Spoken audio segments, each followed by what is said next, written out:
Welcome to the SCP Foundation Classified Briefing. Today's subject, SCP-076 Able.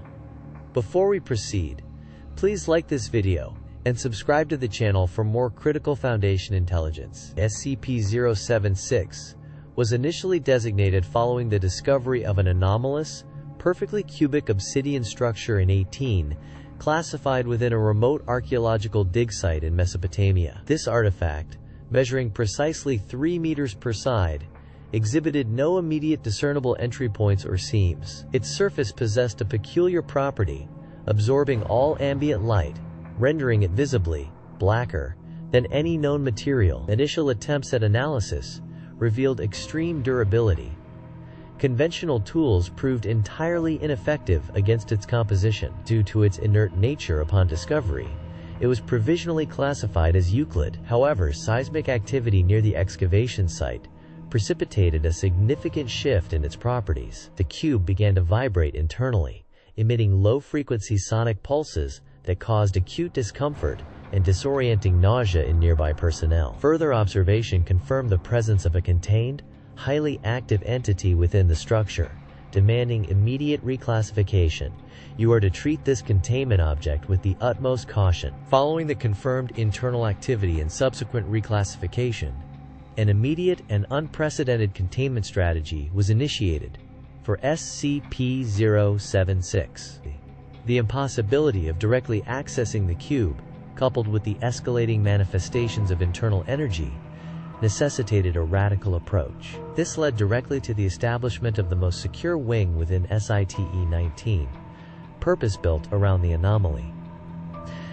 SCP-76's primary containment is now a 60-meter hermetically sealed chamber, constructed from reinforced titanium and lead-lined concrete, designed to withstand extreme kinetic and thermal events. Crucially, this chamber is flooded with an estimated 80,000 liters of water at all times.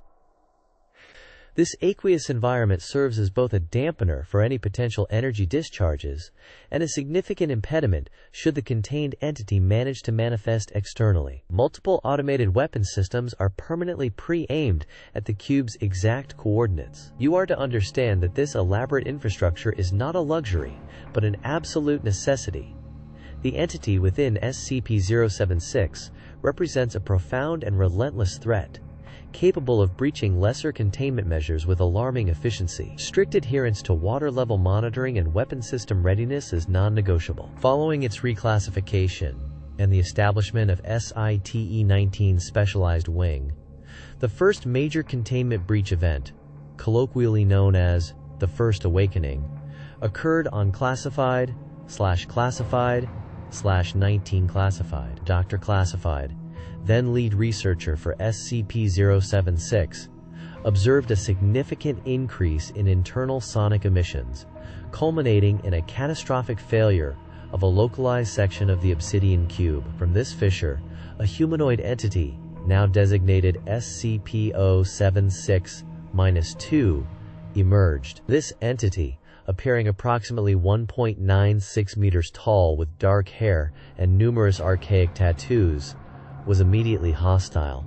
It demonstrated an innate ability to materialize sharpened weapons from what appeared to be interdimensional rifts, employing them with devastating precision against the containment chamber's internal defenses. Its movements were impossibly fast, and its intent unequivocally lethal. Dr. Classified's detailed logs describe a creature of unparalleled ferocity and tactical awareness. You must internalize that SCP-076-2's awakening is not merely an emergence, but a declaration of war against its confinement. Be prepared for immediate, lethal engagement should it ever breach its primary safeguards. Analysis of SCP-076-2's behavior during the First Awakening and subsequent manifestations revealed far more than mere instinctual aggression. While unequivocally lethal, the entity displays a profound, almost strategic, understanding of its environment and opponents. It prioritizes targets, exploiting structural weaknesses and personnel vulnerabilities with chilling efficiency. Its movements, though rapid, are not random. They suggest a calculated approach to maximizing damage and achieving egress. Observations have indicated that SCP-076-2 processes information rapidly, adapting its combat style and weapon generation based on encountered resistance. This is not a mindless beast. It is a highly intelligent, malevolent force driven by an intrinsic desire for destruction, with a particular focus on Foundation personnel and infrastructure. Furthermore, it exhibits a disturbing capacity for learning, remembering tactics and faces from previous engagements. You are to understand that engagement protocols must account for an adversary that learns, strategizes, and possesses a relentless will to overcome. Never mistake its ferocity for a lack of cunning. Its tactical acumen is as dangerous as its physical prowess. The most severe containment breach involving SCP-076-2, designated Incident Report 076-1, occurred on classified/classified/20 classified, resulting in a Keter-level alert and significant Foundation casualties. Following an unexpected surge in SCP-076-1's internal activity, SCP-076-2 manifested with unprecedented speed, bypassing several layers of containment before security personnel could react effectively. It demonstrated new abilities, including the instantaneous generation of large-scale bladed weapons capable of cleaving through reinforced steel, and a disturbing degree of resilience to conventional ballistics. Over 100 Foundation personnel, including armed response teams and research staff, were neutralized during its rampage through Site Classified. The incident necessitated the deployment of Mobile Task Force Omega-7, Pandora's Box, to re-establish containment. This event irrevocably altered our understanding of the entity's threat level and led directly to the implementation of redundant, multi-layered containment protocols, including the designation of SCP-076 as Keter. You are to recognize that Incident 0761 was a catastrophic failure, and its lessons are etched in the operational guidelines you now follow. Every breach protocol is designed to prevent a recurrence of that day. The aftermath of Incident 0761 provided a grim tally, confirming SCP-076-2's capacity for systemic, brutal eradication of personnel. Over 100 lives were lost, a stark reminder of the entity's unparalleled lethality. Subsequent, smaller-scale containment failures, though promptly suppressed, have reinforced this reality. Each manifestation of SCP-076-2 results in an inevitable body count, often disproportionate to the duration of the breach. It does not merely incapacitate, it executes, often in a manner designed to maximize psychological impact and dismemberment. This operational reality demands constant vigilance and an unwavering commitment to protocol, as even momentary lapses have devastating consequences. Personnel assigned to Site Classified and Mobile Task Force OMEGA-7 routinely face this direct, existential threat. You must understand that containing SCP-076 is a continuous, attritional battle where failure is measured in human lives. The cost of a breach is not merely equipment or structural damage, it is a slaughter. You are now part of that defense. In the wake of Incident 0761, and acknowledging SCP-076-2's devastating combat potential, a highly controversial initiative was enacted: the formation of Mobile Task Force Omega-7, codenamed Pandora's Box. Its primary mandate evolved from recontainment to the controlled deployment of SCP-076-2 against other hostile anomalies, an attempt to weaponize its immense destructive capabilities. This unprecedented strategy involves resurrecting SCP-076-2 within a highly secure, monitored environment, then directing it towards specific threats. However, this is a calculated risk of extreme magnitude. While incredibly effective against targets, SCP-076-2 remains fundamentally uncontrollable. Its compliance is a fleeting, conditional state, driven by its own inscrutable motivations, often devolving into indiscriminate violence against all present, including OMEGA-7 operatives, once its primary objective is achieved or its bloodlust is sated. The ethical and operational implications of this program are profound. You must understand that even when nominally, ours, SCP-076-2, is never truly controlled, it is merely unleashed. A weapon that poses as much danger to its handlers as to its targets.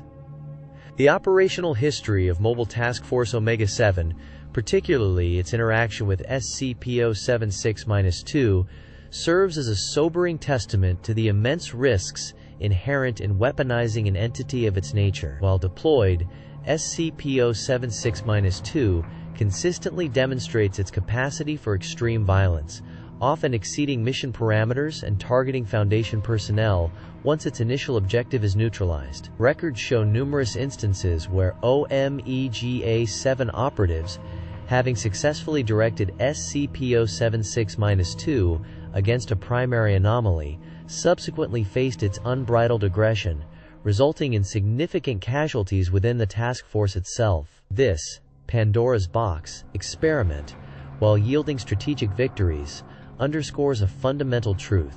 SCP-076-2 cannot be reliably controlled. Its destructive potential is a double-edged sword, perpetually threatening those who attempt to wield it. You are to internalize that any strategic advantage gained comes at an exorbitant, often unpredictable, cost in blood and resources. The decision to open Pandora's box was a desperate one, and its consequences are a perpetual burden. Understanding the psychological profile of SCP-076-2 is an exercise in grappling with pure, unadulterated aggression. Its mind, if it can be termed such, appears singularly focused on combat, destruction, and dominance. Psychological assessments suggest a complete absence of empathy, remorse, or any discernible human-like emotional complex. SCP-076-2 exhibits high tactical intelligence and cunning during engagements, capable of complex strategic maneuvers, yet its underlying motivations remain entirely primal. Its communication, while articulate, invariably centers on challenges, threats, and expressions of its desire for violence. Researchers have consistently noted its perceived arrogance and a profound disregard for non-anomalous life. It views all other entities, Foundation personnel included, either as worthy opponents to be bested or as insignificant obstacles to be crushed. You must never attempt to appeal to its humanity or rationalize its actions through conventional psychology. Its consciousness operates on a different, incomprehensible plane, driven by an inherent, insatiable urge to unleash its destructive power. Never forget that its perceived sanity is merely a thin veneer over an ancient, relentless engine of death. SCP-076 Able represents an enduring and existential threat to Foundation operations and global normalcy. Its inherent immortality, coupled with its unparalleled destructive capacity and unyielding hostility, positions it as an anomaly of paramount concern. We have learned, through costly experience, that permanent neutralization of SCP-076-2 is currently impossible. It will always reconstitute within SCP-076-1 given sufficient time. This necessitates an eternal vigilance in its containment. Your primary duty as Foundation personnel is to ensure the integrity of its containment chamber, the stability of SCP-076-1, and to strictly adhere to all established protocols for recontainment following any breach event. There is no room for complacency when dealing with an entity that exists solely to destroy. Every single procedure, every redundant safeguard, serves to mitigate the catastrophic potential of this anomaly. Failure to comply can, and will, result in unprecedented loss of life and a breach of global proportions. This concludes your classified briefing on SCP-076 Able. Stay vigilant, Foundation personnel. Dismissed.